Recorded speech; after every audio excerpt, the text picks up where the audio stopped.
Veja nesta edição. Dia do Ministério Público. Veja um balanço das atividades. Pela própria natureza do Ministério Público brasileiro, ele tem que ser visto como um advogado da sociedade. Os direitos dos portadores do vírus HIV. Aquele CID, aquele Código Internacional da Doença que vem no atestado médico, ele fere, de certa forma, o sigilo garantido constitucionalmente. Encontro da CONAET reúne procuradores do trabalho de todo o país. Para definir uma estratégia de atuação, foram criados grupos de trabalho. Cada GT vai focar em um assunto específico. Parte da rotina de um geofísico. O geofísico tem várias áreas de atuação. Por exemplo, no estudo de poluição de água subterrânea, o geofísico entra. A geofísica ambiental também é uma área muito importante. Tudo isso e muito mais agora no Trabalho Legal. Olá, está no ar o Trabalho Legal, programa do Ministério Público do Trabalho em parceria com a Associação Nacional dos Procuradores do Trabalho. 14 de dezembro é dia do Ministério Público, responsável pela defesa da ordem jurídica e dos interesses do cidadão. O Ministério Público é dividido em 4 ramos. O MPT tem a atribuição de fiscalizar o cumprimento da legislação trabalhista, defendendo o trabalhador por meio de diversas ações. 24 procuradorias regionais do trabalho que atuam em todos os estados. 100 procuradorias do trabalho nos municípios, mais de 750 procuradores do trabalho. Números que demonstram a importância dessa instituição, o Ministério Público do Trabalho. Mas você aí, faz ideia da dimensão das atividades realizadas pelo MPT? Eu acho que é para proteger os direitos do trabalhador, não? Acho que é para isso que o Ministério Público do Trabalho serve. Fiscaliza as empresas para estar depositando o FGTS em dias, tem empresas que não depositam, né? Algumas empresas deixam de depositar. Acho que é por aí. Eu acho importante no sentido de, como é que se fala? Proteger o trabalhador, né? Acho importante ter existir um órgão que proteja os direitos do trabalhador, que garanta que as condições, a qualidade de vida do trabalhador. Então é importante também que o trabalhador conheça melhor o trabalho do Ministério Público do Trabalho. Isso eu acho que seria muito interessante, que a maioria das pessoas nem conhece, que nem sabe que existe um Ministério Público do Trabalho. Então é muito bom, seria bom que eles soubessem que tem um órgão para defender os direitos deles, o bem-estar deles. O Ministério Público do Trabalho é um dos ramos do Ministério Público da União, que possui 8 áreas de atuação: criança e adolescente, trabalho escravo, promoção da igualdade, fraudes trabalhistas, meio ambiente do trabalho, administração pública, trabalho portuário e aquaviário e liberdade sindical. O Ministério Público do Trabalho, pela própria natureza do Ministério Público brasileiro, ele tem que ser visto como um advogado da sociedade, ou seja, um órgão destinado, fadado a fazer a defesa das grandes causas nacionais. No caso do Ministério Público do Trabalho, especificamente, a defesa da sociedade diz respeito ao mundo do trabalho. Então é a defesa da sociedade trabalhadora. Defesa independente, garantida pela Constituição, e que ocorre com transparência para que o cidadão saiba o que o Ministério Público fez e faz pelo cidadão. Dados disponíveis no site do MPT mostram que, ao todo, foram mais de 51 mil procedimentos instaurados em 2014, entre ações judiciais, acordos e recomendações. Destaque para investigações sobre atraso de salários e concessão de benefícios, irregularidades em jornada de trabalho e descansos e meio ambiente de trabalho. Foram firmados ainda mais de 10 mil termos de ajuste de conduta só em 2014, a maioria relacionada a meio ambiente de trabalho. Ainda segundo o relatório, a Procuradoria Regional do Trabalho com mais ações ajuizadas é a 15ª região, com sede em Campinas. Logo depois vem Minas Gerais e Paraná. O Ministério Público do Trabalho ele tem o importantíssimo, o essencial papel de fazer a defesa dos trabalhadores, até para que nós evitemos não só demissões em massa, sem qualquer negociação, mas principalmente a precarização do trabalho, que é uma tendência natural num processo de crise econômica. em 1993 entrava em vigor a legislação que instituiu a Lei Orgânica do MP e que definiu a data como o Dia Nacional do Ministério Público. O Procurador-Geral do Trabalho ainda avalia que o momento é importante, pois traz reflexões de ações executadas e dos desafios a serem enfrentados. O Ministério Público hoje ele é um órgão muito mais integrado, né? Hoje nós já temos a exata noção do Ministério Público brasileiro, não mais Ministério Público do Trabalho, Ministério Público Federal, Ministério Público estaduais separados, atuando como arquipélagos, como ilhas isoladas. Nós temos que atuar como um grande arquipélago. Todos os órgãos, nós temos que estar unidos.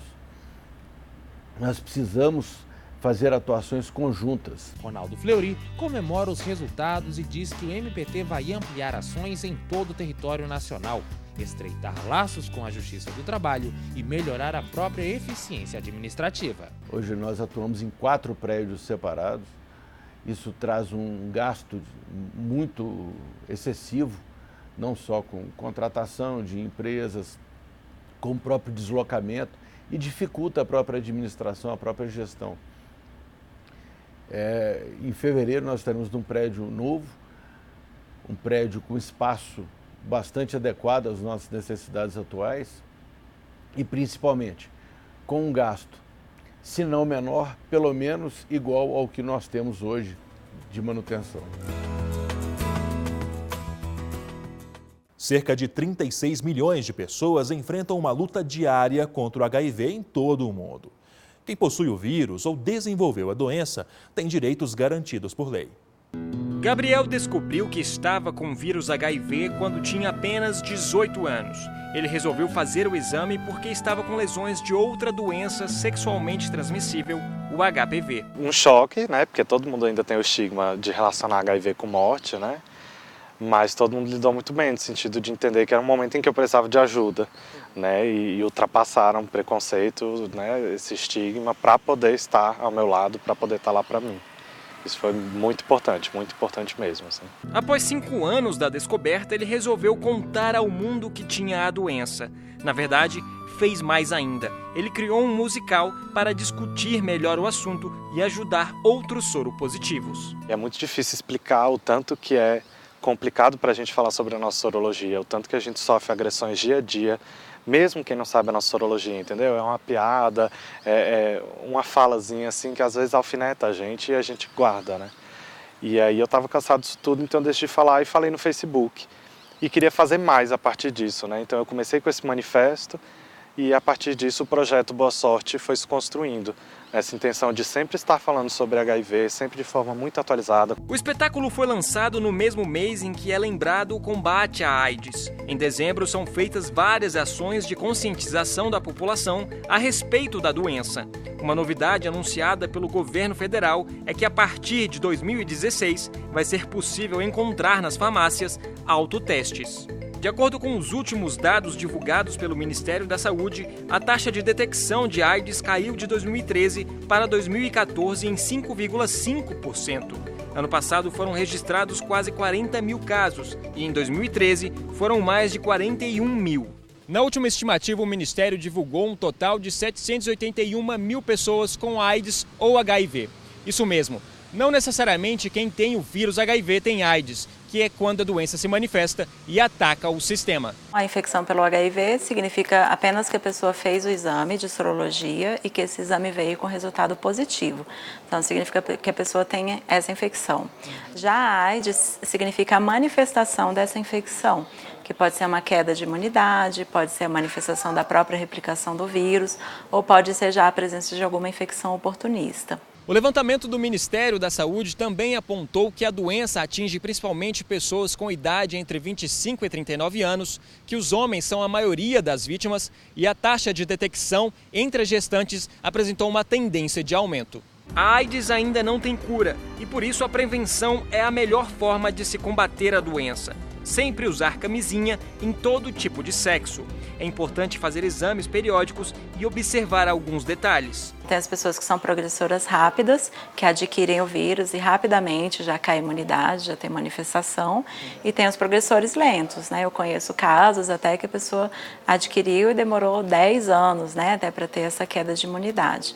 É por isso que nunca se pode esperar a presença de sintomas para fazer o teste. Então, recomendado é para todos que têm uma vida sexual ativa, pelo menos uma vez por ano, durante o check-up, fazer a sorologia. Mesmo com todas essas informações, os soropositivos ainda sofrem preconceito. Esta advogada explica que a lei trabalhista busca garantir alguns direitos, como auxílio-doença, aposentadoria por invalidez se o médico achar que é preciso, direito ao sigilo e benefício de prestação continuada. O trabalhador que se sentir lesado, seja por atos discriminatórios no ambiente do trabalho, por colegas e, enfim, ali na própria relação, que porventura tenha vínculo ali com a sua situação, com a sua soropositividade, ele pode procurar o judiciário e ingressar com uma ação de reparação, uma ação penal. O sigilo é um dos pontos mais importantes. Inclusive, houve um entendimento no Tribunal Superior do Trabalho para que atestados não apresentem mais o Código Internacional da Doença, o CID. Aquele CID, aquele Código Internacional da Doença que vem no atestado médico, ele fere, de certa forma, o sigilo garantido constitucionalmente. Então, a partir do momento que o atestado médico traz o código da doença, eu estou informando a terceiros aquela doença que eu não queria que eventualmente alguém soubesse. E da mesma forma se dá para o portador do vírus HIV. Então, hoje o entendimento e os tribunais estão julgando nesse sentido pela dispensa do código do CID nos atestados médicos. A seguir, encontro da CONAET reúne procuradores do trabalho de todo o país.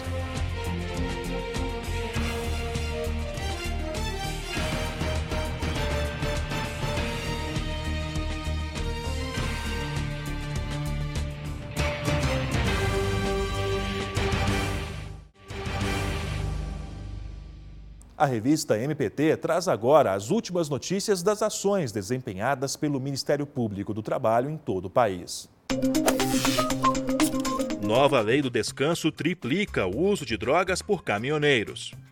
Uma operação realizada pelo Ministério Público do Trabalho em Mato Grosso do Sul, com apoio da Polícia Rodoviária Federal, do Instituto de Análises Laboratoriais Forenses da Secretaria de Segurança Pública do Estado e do laboratório americano Labet, aponta que 33% dos caminhoneiros submetidos aos exames toxicológicos usaram algum tipo de droga, com prevalência para a cocaína. Os resultados deram positivo em 56% dos casos. Em comparação com dados obtidos antes da sanção da nova lei do descanso, houve aumento de resultados positivos para o uso de drogas, o que reflete a precarização das condições de trabalho de motoristas com a nova legislação, que permite até 12 horas diárias de trabalho e, em algumas hipóteses, sem limite de jornada.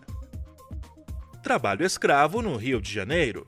Operação realizada pelo Ministério Público do Trabalho no Rio de Janeiro, em conjunto com o Ministério do Trabalho e Emprego e a Defensoria Pública da União, resgatou 11 operários de condições análogas à de escravo em obra da construtora Living Amparo Empreendimentos Imobiliários. As empresas tiveram que pagar R$20 mil por dano moral individual para cada um dos 11 trabalhadores, além das verbas trabalhistas devidas, como férias, 13º FGTS e multa de 40%. Além disso, tiveram que custear a passagem e os gastos com a viagem de retorno de 5 trabalhadores a seus estados de origem. O MPT-RJ também ajuizará ação na Justiça para requerer dano moral coletivo pelos prejuízos causados à sociedade com o uso do trabalho escravo, além da aplicação de obrigações com o objetivo de evitar novas irregularidades. Procuradores do trabalho de todo o país que integram a Coordenadoria Nacional de Erradicação do Trabalho Escravo estiveram reunidos em Brasília. Um dos objetivos é avaliar ações realizadas e traçar metas. O encontro nacional da CONAET ocorreu na sede do Ministério Público do Trabalho em Brasília e durou 2 dias. Para definir uma estratégia de atuação, foram criados grupos de trabalho. Cada GT vai focar em um assunto específico, como, por exemplo, a questão das políticas públicas, apoio operacional, cadeias produtivas e migrações, temas que estão em destaque no país. Grupos foram formados e cada um apresentou propostas de atuação e compartilharam entre si ideias para aprimorar o combate à escravidão. Já houve avanço com a criação de vários GTs de trabalho, que são grupos de trabalho temáticos, que vão pautar o que é necessário para melhorar a vida do trabalhador que foi escravizado. Então a gente vai avaliar a questão da repressão com melhores instrumentos, a gente vai avaliar as migrações que passam pela questão preventiva e vamos ver as políticas públicas que passam também pela questão do pós-trabalho escravo, da gente reinserir esses trabalhadores no mercado de trabalho. Como o país tem recebido cada vez mais estrangeiros e refugiados, o tema migrações foi um dos mais discutidos. Os procuradores do trabalho avaliam que políticas públicas de combate e erradicação do trabalho escravo no país necessitam de ampliação. Essa é uma avaliação não só no país, mas na própria OIT. Foi um tema da última conferência internacional, a avaliação no sentido de que a repressão é evidentemente importante, muitos avanços aconteceram nos últimos anos, mas sem prevenção e assistência às vítimas não será possível enfrentar plenamente o problema do trabalho escravo. Então é preciso de fato fomentar essas políticas públicas e as iniciativas pontuais já realizadas para que o problema, para que se possa efetivamente chegar à erradicação do trabalho escravo, que é o objetivo, que é a promessa, enfim, o compromisso que o Estado brasileiro já fez, mas ainda não pôde, infelizmente, cumprir. E você vai ver depois do intervalo parte da rotina de um geofísico.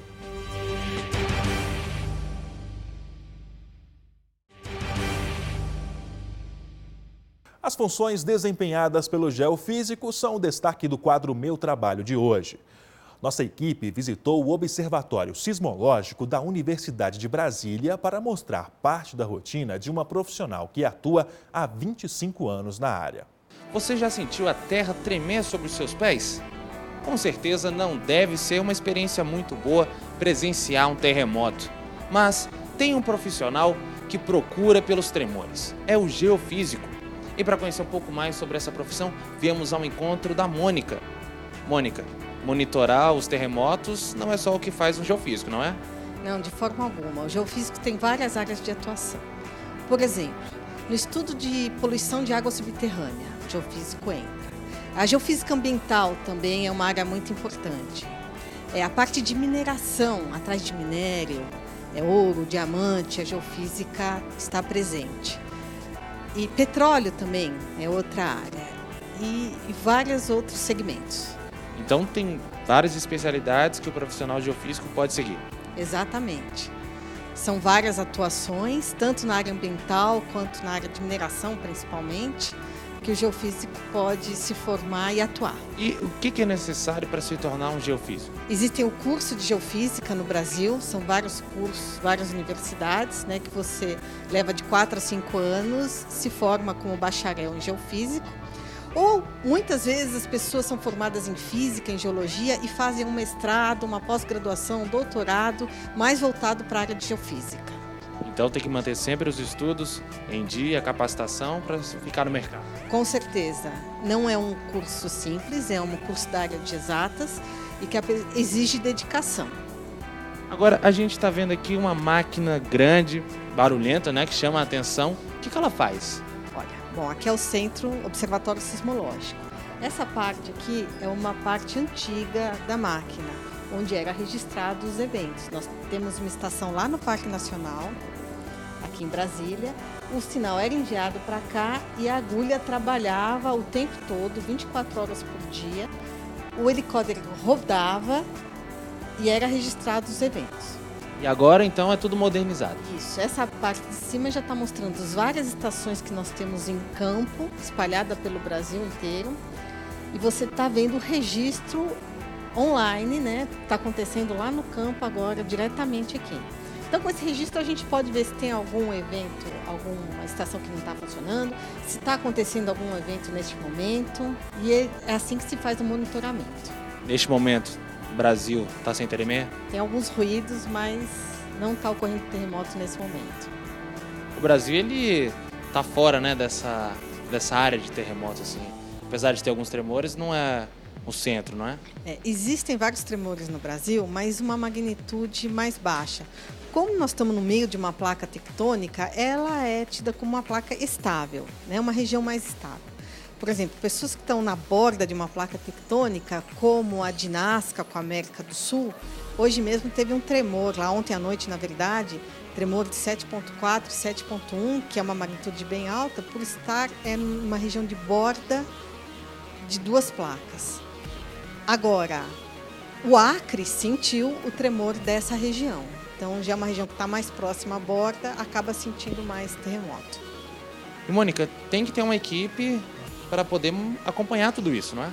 Sim, nós temos várias equipes aqui, nós nos dividimos. Tem a equipe de campo, que vai ao campo fazer manutenção nas estações ou instalar as estações. Nós temos aqui mesmo ao lado uma equipe de processamento, vamos até lá, que faz o monitoramento, processamento dos dados. Na sua maioria são alunos de geofísica, geologia ou física, né? Agora mesmo nós temos 3 geofísicos e 1 físico, onde eles trabalham no estudo. Então é aqui que aprende toda a parte teórica da profissão? Exatamente. Nós temos alunos de geofísica de mestrado aqui, onde eles estão estudando a crosta sul-americana, né? Vendo a parte de sismologia, onde tem tremor de terra. Pode também ver como é que se comporta o campo magnético, o campo gravimétrico da placa sul-americana.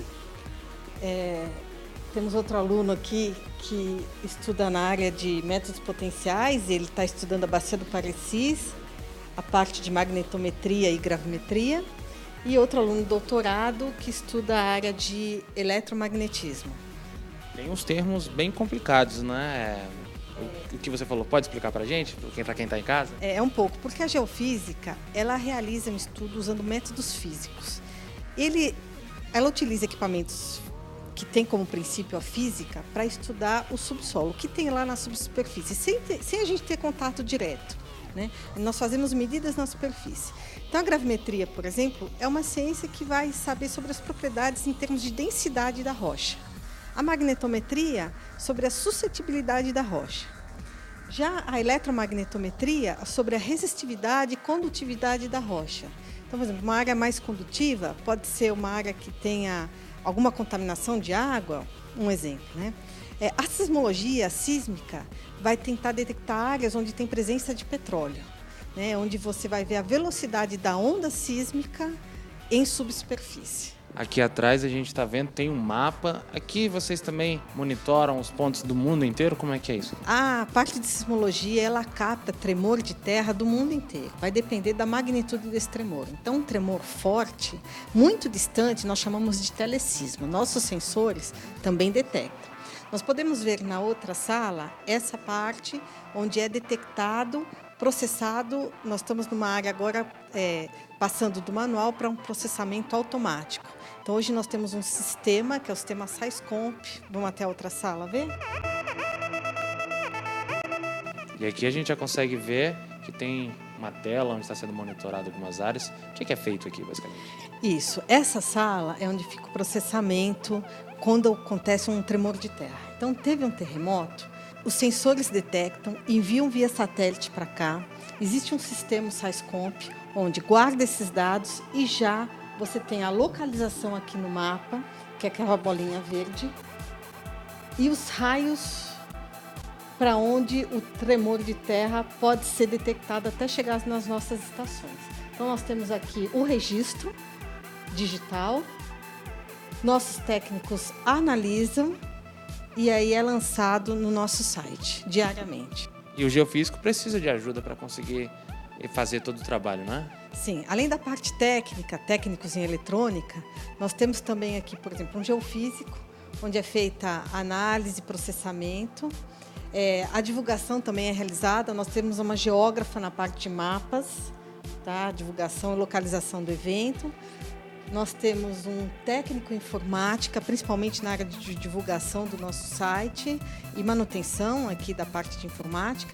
E temos um geólogo que atua também na análise dos dados.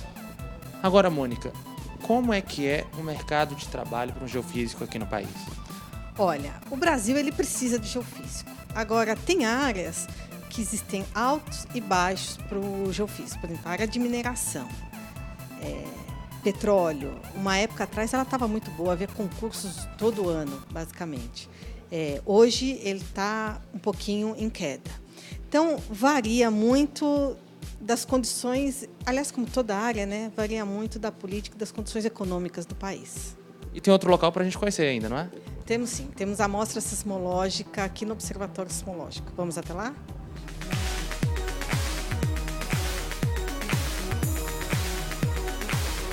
Onde nós temos uma equipe também que mostra o museu aqui de sismologia para essas pessoas.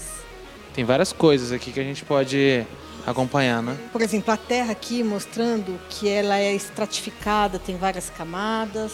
Nós temos um vulcão, nós temos blocos de rocha mostrando a falha que gera o terremoto. Nós temos uma zona de convergência, esse aqui de subducção. Nós temos agora um mapa mostrando essa zona que a gente chama de meso-oceânica, né? Uma área entre placas que tem tremor de terra, vulcanismo. Temos os quadros também que contam um pouquinho a história da sismologia, os grandes personagens da sismologia. O que representa para você ter a profissão regulamentada no futuro?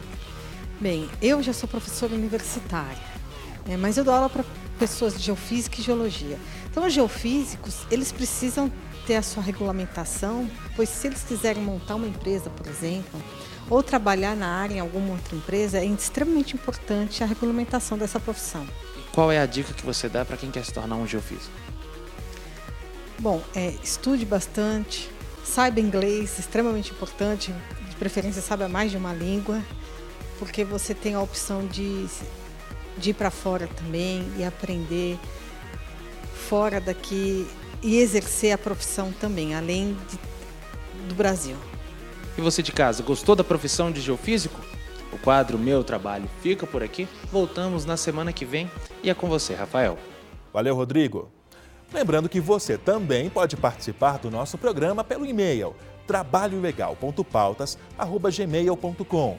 E vale a pena conhecer um pouco mais sobre o Ministério Público do Trabalho acessando www.mpt.mp.br e também o Facebook ou o canal no YouTube. O programa de hoje fica por aqui. Muito obrigado pela sua companhia. Lembrando que a gente tem um encontro marcado na próxima semana. Até!